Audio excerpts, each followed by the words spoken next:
শীতকালটা আসলে একটু আলাদা। সকালবেলা ঘুম থেকেই উঠতে ইচ্ছা করে না। বারবার কম্বল টেনে ঘুমাইতে ইচ্ছা করে। আর ঘুম ভাঙার পর একটা জিনিসই মাথার মধ্যে ঘুরপাক খায়। সেটা হচ্ছে আজকে সারাদিন পড়তে পারবো তো? সারাদিনটা কি আমি প্রোডাক্টিভ বানাইতে পারবো তো? তারপরেও চোখে একটা ঘুম, ঘুম ভাব নিয়ে আমি ৫টা ৫০ এর দিকে ঘুম থেকে উঠছি। দেন ফ্রেশ হওয়ার পর আমি পড়তে বসছি। আর আজকে টু ডু লিস্টে একটু দেখাই দিই যে আজকে কি, কি আছে। আর এই ভিডিওটা আমি ১৭ তারিখে করে রাখছিলাম। বাট সময়ের অভাবে আমি এডিট করতে পারি না। অনেকে আমাকে কমেন্ট করছে। কিন্তু আমি কি করব? আমি আসলে করতে পারি নাই। বাইরে অনেক বেশি কুয়াশা, ঘর ঠান্ডা। আর মাথার মধ্যে অনেক বেশি টেনশন। কারণ ২ তারিখে হচ্ছে প্রাইমারি এক্সাম। আমি আজকে এই ভিডিওটা করছি ঠিক এই সময়টার জন্য। কারণ এখন শীত আর সামনে ২ তারিখে প্রাইমারি পরীক্ষা। এই ২ টা জিনিস একসাথে মিলে পড়াশোনাটা একটু কঠিন হয়ে যায়। সত্যি কথা বলতে আমি কোনো সুপার প্রোডাক্টিভ স্টুডেন্ট না। কিছুদিন ভালো পড়ি, আবার কিছুদিন পড়তে মন চায় না। কিন্তু পরীক্ষা তো থেমে থাকবে না। পরীক্ষা তো সামনে চলে আসছে আর হাতে আর একদমই সময় নাই। এই কয়দিন শীতে আমার সবচেয়ে বড় যুদ্ধটা হচ্ছে শরীর ভার্সেস মন। শরীর বলে আরেকটু ঘুমাই, মন বলে যে না, আর হাতে বেশি সময় নাই, সামনে পরীক্ষা। প্রাইমারি পরীক্ষাটা আমার জন্য অনেক বেশি ইম্পর্টেন্ট, কারণ আমার কাছে মনে হয় যে পরীক্ষাগুলা যে হয় এটা জাস্ট একটা পরীক্ষা না, এটা আসলে নিজের সাথে একটা যুদ্ধ, যে আমার প্রস্তুতিটা কেমন বা আমি এটার যোগ্য কিনা। সো এটা মনে হয় যে এটা নিজের উপর একটা বিশ্বাস যে আমি পারি। শীতের দিনে পড়াশোনা করতে গেলে আমি খুব সিম্পল একটা রুটিন ফলো করি। খুব ফ্যান্সি না। ভোরে একদম ঘুম থেকে উঠা এরকম টাইপেরও কোনো রুটিন না। কারণ আমার কাছে মনে হয় যে ঘুমটা অনেক বেশি ইম্পোর্টেন্ট। ঠিকভাবে যদি সকালের ঘুমটা না হয় তাহলে কিন্তু অনেক মাথা পেইন করে। এটা কার, কার হয় জানি না। তবে আমি যদি সকালে পারফেক্টলি একটা ঘুম না দিই তাহলে আমার সকালে প্রচণ্ড পরিমাণে মাথা পেইন করে। আর আমার পড়াশোনায় একদমই মনোযোগ বসে না। আর আমি পড়তেও পারি না। সো আমার কাছে মনে হয় যে সকালে একটু ঘুমাই, মানে যতক্ষণ আসলে মন চায় যে না আমি একটু ঘুমাই, ততক্ষণ ঘুমাই। তারপরে ফ্রেশ একটা মাইন্ড নিয়ে পড়াশোনাটা করাই আমার কাছে মনে হয় যে ভালো। তার মানে এই না যে এখন ৯টা ১০টা পর্যন্ত ঘুমাইতে ইচ্ছা করতেছে, আমি ৯টা ১০টা পর্যন্ত ঘুমাচ্ছি। না, এরকম কিছুই না। প্রত্যেকদিন তো একই টাইমে ওঠা হয় না, তাই না? কোনো, কোনো দিন শরীর একটু খারাপ থাকে। তো দেখা যায় যে রেগুলার ৬টার দিকে উঠি। কোনো, কোনো দিন এরকম হয় যে আচ্ছা ঠিক আছে আজকে একটু ঘুমাই ৮টা বা হচ্ছে ৭:৩০ পর্যন্ত বা ৭টা পর্যন্ত। সো এইরকম আরকি। এখন যদি ১০টা ১১টা পর্যন্ত ঘুমাতে ইচ্ছা করে তাহলে আসলে এরকম তো হবে না। যদি আবার সেটা আপনি রাতে যদি আবার কাভার করে নিতে পারেন বা রাত জেগে যদি আপনি পড়াশোনা করেন তাহলে সেই হিসাবটা হচ্ছে আলাদা। এখন বাজে হচ্ছে ৮টা ১৯। আর এখন পর্যন্ত আমার পড়া হয়েছে ১ ঘন্টা ৪৭ মিনিট। আর প্রথম স্লটটা শেষ করতে আমার ১ ঘন্টা ৪৭ মিনিট লাগছে। আর সেটা হচ্ছে প্রিভিয়াস ইয়ারের কোশ্চেন, মানে ২০১০ সালে যে বাকি ছিল, মানে এইটা আজকে ৪ নম্বর দিন। তো বাকি যে ছিল ২০১০ সালে, তো সেগুলো আমি শেষ করলাম। তো সেটা শেষ করতে ১ ঘন্টা ৪৭ মিনিট আমার সময় লাগছে। তো এখন আমি পড়বো ধ্বনি বা বর্ণ বা যেকোনো একটা পড়বো। তো তার আগে আমি হচ্ছে নিব একটা ব্রেক, তারপরে আবার পড়তে বসবো। তো এখন পরের স্লটটা শুরু করা যাক। আর এখন আমি ধ্বনি এবং বর্ণ দিয়ে শুরু করব। শীতের টাইমে সকালে যেহেতু ঘুম থেকে ওঠাটা একটু টাফ, তো এই ক্ষেত্রে আমি যেটা করি সকালে ঘুম থেকে উঠে আসলে একটু এক্সারসাইজ করার চেষ্টা করতেছি। ১ কাপ চা বা গরম পানি খাই। যদিও আমি চা একদম খালি পেটে চা খাই না। গরম পানিটা একটু খাওয়ার চেষ্টা করি। তারপরে আসলে বই নিয়ে বসি। আর এই সময় আমি বড়, বড় টার্গেট নিই না। আজ পুরা সিলেবাস শেষ করব এই চাপ নিই না। আমি শুধু বলি যে এই ১ ঘন্টা আমি মনোযোগ সহকারে পড়াশোনা করব। আর আমি প্রাইমারি যে ১৮ দিনের রুটিনটা বানাইছিলাম সেটার আসলে ৭ দিন আমি ফুল করছি, মানে রুটিনটা কমপ্লিট করছি। লাস্ট একটা ভিডিওতে এক ভাইয়া আমাকে কমেন্ট করছিল। উনি এখন প্রাইমারিতে টিচার হিসেবে আছে। তো ভাইয়া বলছিল যে লাস্ট এই কয়েকটা দিন ডিটেইলসে না পড়ে এখন জাস্ট এমসিকিউ গুলা বেশি, বেশি প্র্যাকটিস করতে হবে। প্রিভিয়াস ইয়ারের কোয়েশ্চেন গুলা, যেগুলাতে আসলে প্রবলেম হয় ওগুলা একটু বেশি, বেশি দেখতে হবে। মানে একটাও বাদ দেয়া যাবে না এরকম। আ তো আমার কাছে মনে হয় যে এখন লাস্টে এই যে কয়েকটা দিন আছে এটার জন্য আসলে এমসিকিউ গুলাই দেখা আমার কাছে মনে হয় যে বেটার, যেহেতু ভাইয়াও বলছে। তো আমি আসলে এটাই ফলো করব। আর ৯:৩০ বাজে আর আমার হচ্ছে বাংলা ধ্বনি এবং বর্ণ এটা শেষ হয়েছে। আর এটা পড়ছি আমি ২টা বই থেকে, অগ্রদূত প্লাস হচ্ছে গাজী মিজানুর রহমানের বই থেকে। তো এখন একটু খাবো কারণ ক্ষুধা লাগছে। তো খাওয়ার পরে হচ্ছে আবার পড়তে বসবো। তখন প্রাইমারি পরীক্ষার আগে আমার ফোকাস এখন রিভিশন আর এমসিকিউ প্র্যাকটিস। কারণ নতুন কিছু পড়ার এখন আর একদমই সময় নাই। দরকার যেটা পড়েছি সেটা আসলে মাথায় ভালোভাবে বসানো।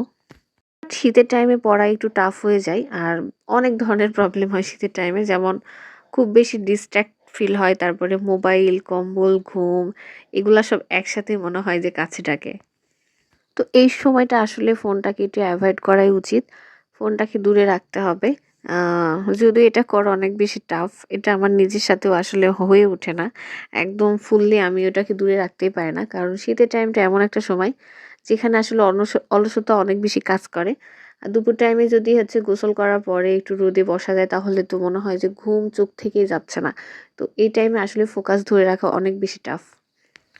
এজন্য এ সময় আসলে আ নিজের সাথে বেশি কথা বলতে হবে। নিজেকে মোটিভেট করতে হবে।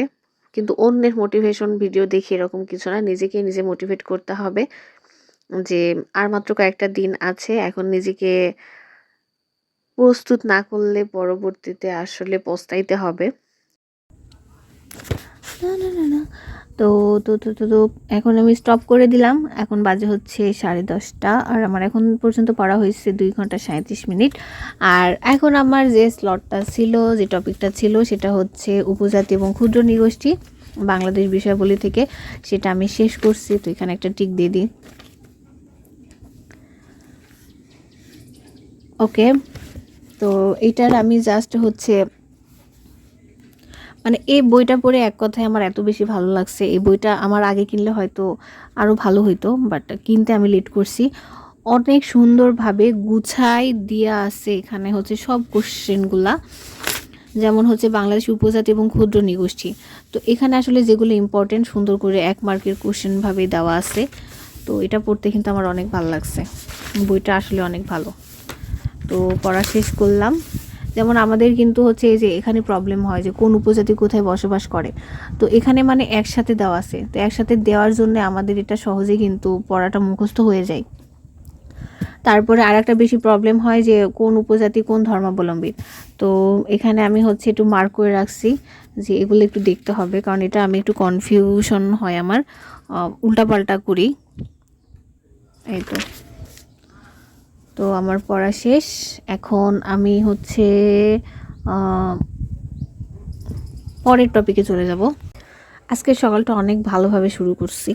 তো যেহেতু অনেক সকালে উঠছি আর শীতের টাইমে বাসায় আসার পরে এত সকালে আমি কখনোই ঘুম থেকে উঠতে পারি নাই, বাট আজকে অনেক সকালে ঘুম থেকে উঠছি। তো সকালটা যেহেতু অনেক ভালোভাবে শুরু হয়েছে, আই হোপ সারাদিনটা অনেক ভালোভাবেই যাবে। তো পড়াশোনাও মোটামুটি ভালোই হচ্ছে সকাল থেকে। তো আমি এখন পর্যন্ত অলরেডি 1, 2, 3টা টপিক শেষ করে ফেলছি। এখন আছে হচ্ছে 1টা 2টা আর 3টা টপিক।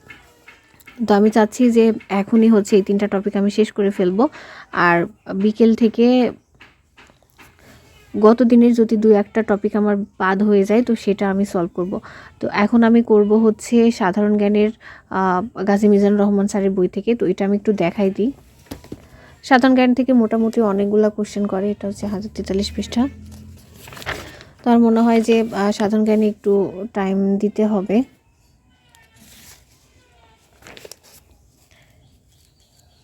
তো এখন আমি সাধারণ জ্ঞানটা পড়বো, আর সাধারণ জ্ঞানের ডিটেলস এত বেশি পড়বো না। আমি জাস্ট হচ্ছে এমসিকিউ যেগুলো আছে সেগুলাই দেখব। এখানে হচ্ছে গত 10 বছরে সাধারণ বিজ্ঞান থেকে যে কোশ্চেনগুলো আসছে, তো সেই কোশ্চেনগুলো এখানে দেওয়া আছে। আল্লাহ, এত বেশি বাতাস আর এত ঠান্ডা লাগতেছে। আর আমি জানালা খুলে বসে আছি, এত বেশি ঠান্ডা লাগছে। আমি এখনও সোয়েটার পরে আছি, যদিও 12টা বাজতে আসছে, তারপরে এখন আমি সোয়েটার, কারণ আমার রুমে প্রচণ্ড ঠান্ডা। তো যেটা বলতেছিলাম, 10 বছরের এখানে সাধারণ বিজ্ঞানে যতগুলো কোশ্চেন আসছে তো সবগুলা দেওয়া আছে। তো খুব বেশি না, এই সবগুলাই আমি শেষ করব। প্লাস সাধারণ জ্ঞান থেকেই হচ্ছে সাজেশন ভিত্তিক যে হচ্ছে এমসিকিউগুলো দেওয়া থাকে, সো ওইটাও আমি শেষ করব। তো মোটামুটি সাধারণ বিজ্ঞানের যতগুলো এমসিকিউ আছে তো সবগুলো আমি এখন শেষ করব।